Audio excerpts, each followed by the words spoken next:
Hello everyone, कैसे हैं आप लोग। उम्मीद है सब ठीक ठाक होंगे। तो दोस्तों, आज मैं लेकर आ गई हूं आपके लिए बिल्कुल बेसिक से बिल्कुल स्टार्टिंग से इंग्लिश स्पीकिंग की क्लास। जी हाँ दोस्तों, इस क्लास में मैं आपको बिल्कुल शुरुआत से ABCD से बताऊंगी कि आपको इंग्लिश बोलना कहाँ से शुरू करना है। तो अगर आपको इंग्लिश बोलना बिल्कुल भी नहीं आता है तो घबराने की जरूरत नहीं है, क्योंकि मैं आपको बिल्कुल शुरुआत से इंग्लिश बोलना सिखाने वाली हूँ। तो चलिए वीडियो को शुरू करते हैं। तो दोस्तों, क्योंकि हम बिल्कुल बेसिक से इंग्लिश बोलना सीखना शुरू कर रहे हैं, बिल्कुल जीरो से शुरुआत कर रहे हैं, तो सबसे पहला हमारा यही क्वेश्चन होता है कि इंग्लिश में अल्फाबेट्स कितने होते हैं। अल्फाबेट्स यानी कि इंग्लिश में हमारे कितने लेटर्स होते हैं। इंग्लिश के अलावा जब भी हम कोई भी लैंग्वेज सीखना शुरू करते हैं, जैसे कि हिंदी, उर्दू, कोई भी लैंग्वेज, तो सबसे पहले उस लैंग्वेज के लेटर्स यानी कि अक्षर हमें सीखने पड़ते हैं, क्योंकि अक्षर से ही शब्द बनते हैं, यानी कि लेटर से ही वर्ड बनते हैं, और वर्ड से ही हमारा सेंटेंस बनता है, और उसी सेंटेंस को जब हम बोलते हैं तो वो हमारी भाषा बन जाती है, यानी कि हमारी लैंग्वेज बन जाती है। इसलिए सबसे पहली सीढ़ी क्या है, वो है हमारे लेटर्स। लेटर्स यानी कि शब्द, यानी कि अल्फाबेट्स। तो इंग्लिश में हमारे कितने अल्फाबेट्स होते हैं, यही हमारा सबसे पहला क्वेश्चन है। तो दोस्तों, मुझे लगता है कि ये बताने की जरूरत नहीं है, आप सबको ऑलरेडी ये बात पता होगी कि 26 लेटर्स होते हैं, अल्फाबेट्स होते हैं, यानी कि ABCD जो हमारे होते हैं वो ही हमारे लेटर्स होते हैं इंग्लिश लैंग्वेज के। ये कितने होते हैं? 26। अब अल्फाबेट्स यानी कि लेटर्स को, यानी कि ABCD को हम दो पार्ट्स में डिवाइड करते हैं, दो भागों में बांटते हैं। दो भागों में बांटते हैं तो उसमें से एक भाग होता है कॉन्सोनेंट और एक भाग होता है वॉवेल, यानी कि एक पार्ट में होते हैं कॉन्सोनेंट और एक पार्ट में होते हैं वॉवेल्स। अब वॉवेल्स कितने होते हैं और कॉन्सोनेंट कितने होते हैं, ये है हमारा अगला क्वेश्चन। कॉन्सोनेंट कितने होते हैं और वॉवेल्स कितने होते हैं? तो कॉन्सोनेंट होते हैं 21 और वॉवेल्स होते हैं 5। वॉवेल्स कौन कौन से होते हैं? A, E, I, O, U। A, E, I, O, U, ये 5 हमारे वॉवेल होते हैं। इसे आपको याद रखना है। इसके अलावा जितने भी लेटर्स बच जाते हैं ABCD में, वो सब हमारे कॉन्सोनेंट होते हैं। यहाँ पर सबसे इम्पोर्टेंट चीज जो हमें ध्यान रखनी है वो है वॉवेल्स, यानी कि A, E, I, O, U, ये 5 अक्षर, ये 5 लेटर्स आपको अभी यानी कि इसी बेसिक क्लास से ही ध्यान रख लेना है। जब हम आगे की क्लास करेंगे तो उसमें आपको वॉवेल्स की बहुत जरूरत होगी, तो इसे आपको अभी से यही से ध्यान रखना है, ठीक है? क्योंकि जब भी हम साउंड की बात करेंगे या फिर आर्टिकल की बात करेंगे, पढ़ेंगे, तो वहां पर हमें ये याद होना चाहिए। तब ये नहीं होना चाहिए कि वॉवेल्स क्या होता है हमें ये ही नहीं पता। तो इससे आपको इसी बेसिक क्लास से याद रखना है कि वॉवेल्स कितने होते हैं। वॉवेल्स हमारे जो साउंड होते हैं वो कितने होते हैं, वो 5 होते हैं। A, E, I, O, U, ये आपको अभी से ध्यान कर लेना है, दिमाग में बिल्कुल बसा लेना है। तो दोस्तों, अभी तक हमने लेटर्स पढ़ लिए, लेटर्स कितने होते हैं वो जान लिया। उसके बाद हमने लेटर्स को यानी कि अल्फाबेट्स को 2 पार्ट्स में डिवाइड किया, वॉवेल्स एंड कॉन्सोनेंट, ये दोनों भी हमने जान लिए। अब हम जानेंगे कि लेटर से मिलकर एक वर्ड कैसे बनता है और वर्ड से मिलकर सेंटेंस कैसे बनता है। तो दोस्तों, A से लेके Z तक हमारे अल्फाबेट्स होते हैं, यानी कि लेटर्स होते हैं।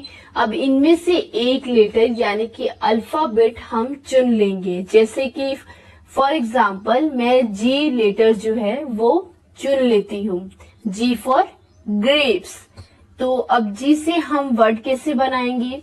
अब G से कौन सा वर्ड बन सकता है? G से गुड वर्ड बन सकता है, जैसे कि जी में हम जब डबल ओ और डी जोड़ देंगे तो वो क्या बन जाएगा, गुड। गुड मतलब अच्छा। अब इससे सेंटेंस कैसे बनेगा, तो इससे सेंटेंस बन सकता है आई एम गुड, यानी कि मैं अच्छा हूं। तो सबसे पहले हमने एक लेटर लिया यानी कि जी, उसके बाद हमने जब उसमें डबल ओ और डी को ऐड किया तो वो एक वर्ड बन गया यानी कि गुड। गुड मतलब अच्छा। अब हमने इस गुड से कैसे एक सेंटेंस बनाया, जब हमने इसमें आई एम को ऐड किया, आगे लगा दिया, तो वो हमारा एक सेंटेंस बन गया यानी कि आई एम गुड, यानी कि मैं अच्छा हूं। इसकी हिंदी क्या हुई, मैं अच्छा हूं। अब इसी सेंटेंस को, इसी वाक्य को हमने लिखा है, उसके बाद जब हम इसे मुंह से बोलते हैं, जब इसे हम अपनी लैंग्वेज में इंक्लूड करते हैं, तो वो हमारी भाषा यानी कि हमारी लैंग्वेज बन जाती है, हमारी स्पीच बन जाती है। तो इसी तरह से एक शब्द से अक्षर बनता है और अक्षर से वाक्य बनते हैं, यानी कि लेटर से वर्ड बनते हैं और वर्ड से सेंटेंस बनते हैं। और जब हम उस सेंटेंस को बोलते हैं अपने मुंह से स्पीच में, वो हमारी लैंग्वेज बन जाती है। ठीक है, समझ में आ रहा है कि किस तरह से हमने एक लेटर लिया, लेटर से हमारा एक वर्ड बना और वर्ड से हमारा एक सेंटेंस बना, और सेंटेंस को जब हमने बोला तो वो हमारी लैंग्वेज बन गई। ठीक है, यहाँ तक क्लियर है, समझ में आ गया। अब आगे बढ़ते हैं। तो दोस्तों अब हम सीखेंगे कि बिल्कुल बेसिक से कैसे और कौन से वर्ड का यूज करके इंग्लिश बोलना शुरू करना है। तो सबसे पहले जब भी आप इंग्लिश स्पीकिंग शुरू कर रहे हो, बिल्कुल बेसिक से स्टार्ट कर रहे हो, तो अपने आप से करो, यानी कि अपने बारे में बात करके स्टार्ट करो। तो अपने बारे में बात करने के लिए हम हिंदी में कौन सा वर्ड यूज करते हैं, मैं शब्द का यूज करते हैं। मैं जाता हूँ, मैं खाता हूँ, इसमें सबसे पहला वर्ड आ रहा है मैं, और मैं हम किसके लिए यूज कर रहे हैं, ये हम अपने बारे में बताने के लिए यूज कर रहे हैं। तो मैं को इंग्लिश में कहते हैं आई, मैं को इंग्लिश में कहते हैं आई। तो जब भी आपको मैं वर्ड बोलना हो तो वहां पे आप आई वर्ड का यूज करेंगे। अब अपने बारे में बात कैसे करेंगे, फॉर एग्जाम्पल मैं जाता हूँ, मैं सोता हूँ, मैं खाता हूँ, मैं गाता हूँ, मैं खेलता हूँ, ये सारी चीजें आपने अपने बारे में बताई है। और अपने बारे में बात करने के लिए मैं शब्द का यूज किया है, और मैं शब्द का यूज जब आप इंग्लिश में करेंगे तो आप आई वर्ड का यूज करेंगे, यानी कि जब भी आपको इंग्लिश में बात करनी होगी अपने बारे में तो आप आई वर्ड का यूज करेंगे। ठीक है, यहाँ तक क्लियर हो गया। इसी तरह जब भी हम दूसरों के बारे में बात करेंगे तो हम अलग शब्द का यूज करेंगे। जैसे कि अगर आप किसी लड़के के बारे में बात कर रहे हो, कुछ बताना चाहते हो किसी लड़के के बारे में यानी कि बॉय के बारे में, तो आप हमेशा ही वर्ड का यूज करोगे, HE यानी कि ही वर्ड का यूज करोगे आप किसके लिए, लड़के के लिए। जैसे कि वो खेलता है, ही प्ले, वो खाता है, ही ईट, यहाँ पे किसकी बात हो रही है, एक लड़के के बारे में बात हो रही है। तो जब भी लड़के के बारे में बात होगी तो आप ही वर्ड का यूज करोगे। अब अगर यही खेलता की जगह खेलती होता तो आपको समझ में आता कि लड़के की नहीं लड़की की बात हो रही है। खाती है, खाता है तो लड़का, खाती है तो लड़की, ये आपको समझ में आ जाता है कि कहाँ पे लड़के के बारे में बात हो रही है और कहाँ पे लड़की के बारे में बात हो रही है। तो जब भी खेलता की जगह खेलती होगा, खाता है की जगह खाती है होगा, यानी कि लड़की के बारे में बात होगी, तो आप ही की तरह ही यहाँ पे शी का यूज करोगे। यहाँ पे क्या यूज करोगे, लड़की के लिए शी का यूज करोगे। तो जब भी आप लड़की के बारे में बात करोगे तो आप शी का यूज करोगे, और जब भी लड़के के बारे में बात करोगे तो आप ही का यूज करोगे। ठीक है, यहाँ तक समझ में आ गया, क्लियर है। अब आगे बढ़ते हैं। नेक्स्ट वर्ड है यू, यानी कि तुम। अब अगर आप फेस टू फेस किसी से बात कर रहे हो, सामने वाले को तुम कह के बुला रहे हो, तो तुम के लिए इंग्लिश में कौन सा वर्ड यूज करोगे? यू। जब भी आप तुम वर्ड का यूज करोगे तो आप इंग्लिश में यू वर्ड का यूज करोगे। जैसे कि तुम खेलते हो, तुम पीते हो, तुम सोते हो, तो यहाँ पर जितने भी तुम वर्ड हैं इन सब के लिए आप यू का यूज करोगे। ठीक है, क्लियर है?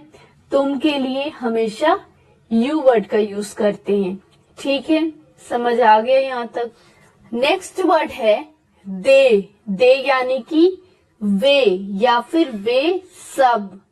दे का यूज हम ग्रुप में जो लोग होते हैं उनकी बात करने के लिए करते हैं। यहाँ पर जेंडर का कोई रूल नहीं है। दे का यूज हम किसी भी ग्रुप के बारे में बात करने के लिए कर सकते हैं। तो ग्रुप में चाहे लड़के हों या फिर लड़कियां हों या फिर दोनों ही हो, तो हम सभी के लिए, जो भी लोग ग्रुप में हैं, उनकी बात करने के लिए हमेशा दे का यूज करते हैं। अब जैसे कि आपको कहना हो कि वे सब खेल रहे हैं, यानी कि ग्रुप में कुछ लोग खेल रहे हैं और आप उनके बारे में बात कर रहे हो, तो आप कहोगे वे सब खेल रहे हैं, और इसे इंग्लिश में कहेंगे दे आर प्लेइंग। इसी तरह आपको अगर ये कहना हो कि वे सब खा रहे हैं, तो इसे आप इंग्लिश में कहोगे दे आर ईटिंग। तो जहां पर भी वे का यूज होगा, जहां पर भी आप ग्रुप की बात करोगे, तो वहां पे आप हमेशा दे का यूज करोगे। ठीक है, क्लियर हो गया? नेक्स्ट वर्ड है वी। वी यानी कि हम। इसका यूज भी हम ग्रुप की बात करने के लिए करते हैं। जैसे दे का यूज हमने किया था ग्रुप की बात करने के लिए, वैसे ही हम वी का यूज भी ग्रुप की बात करने के लिए करते हैं। लेकिन यहाँ पर एक चीज का डिफरेंस है। दे का यूज हमने ग्रुप की बात करने के लिए किया था, लेकिन वो हमने दूसरे लोगों के लिए किया था। जैसे कि दूसरे लोग कुछ ग्रुप में कर रहे थे, तो उसे बताने के लिए हमने दे का यूज किया था। लेकिन वी का यूज हम करते हैं ऐसी चीजों के लिए, ऐसे ग्रुप के लिए, ऐसी बातों के लिए जिस बात में हम भी इन्वॉल्व है। जैसे कि हम स्कूल जा रहे हैं, हम खाना खा रहे हैं, हम खेल रहे हैं, यानी कि इसमें आप भी हो और आपके साथ दूसरे लोग भी हैं। तो ऐसे ग्रुप के लिए आप हमेशा वी का यूज करोगे। ऐसे ग्रुप के लिए आप हमेशा वी का यूज करोगे। जहां पर भी आप हम का यूज करोगे, वहां पर आप इंग्लिश में वी का यूज करोगे। ठीक है, इतना समझ में आ गया? तो आज की क्लास हमारी यहीं पे कंप्लीट होती है। आज हमने कुछ बेसिक से चीजें सीखी, जैसे कि लेटर्स क्या होते हैं, लेटर्स कितने होते हैं, लेटर्स से वर्ड कैसे बनता है, वर्ड से सेंटेंस कैसे बनता है, और सेंटेंस से लैंग्वेज कैसे बनती है, कॉन्सोनेंट कितने होते हैं, वॉवेल्स कितने होते हैं, ये सब चीजें हमने आज की क्लास में कवर की। इसके अलावा जब भी हम अपने बारे में बात करेंगे, जैसे कि हम मैं के बारे में बात करेंगे, जब हम अपने बारे में बात करते हैं तो हम हिंदी में मैं शब्द का यूज करते हैं। मैं के लिए हम आई का यूज करेंगे। जब भी हम लड़के के बारे में बात करेंगे तो हम ही वर्ड का यूज करेंगे। लड़की के बारे में बात करेंगे तो शी वर्ड का यूज करेंगे। और जब हम किसी ग्रुप के बारे में बात करेंगे तो दे वर्ड का यूज करेंगे। इसी तरह जब हम किसी ऐसे ग्रुप के बारे में बात करेंगे जिसमें हम भी इन्वॉल्व हो, हम भी शामिल हो, तो हम वी वर्ड का यूज करेंगे। ठीक है, इतनी सारी चीजें हमने आज की क्लास में कवर की। तो दोस्तों, उम्मीद है वीडियो आपको पसंद आई होगी, वीडियो आपके लिए हेल्पफुल रही होगी। अगर वीडियो आपके लिए हेल्पफुल रही हो तो वीडियो को लाइक कीजिए, कमेंट कीजिए, और आसानी से इंग्लिश बोलना सीखने के लिए हमारे चैनल को सब्सक्राइब कीजिए। बेल आइकन को जरूर से ऑन कीजिए ताकि जब भी मैं न्यू वीडियो अपलोड करूं तो उसका नोटिफिकेशन आपको मिल जाए। Thank you so much for watching. Bye bye, take care.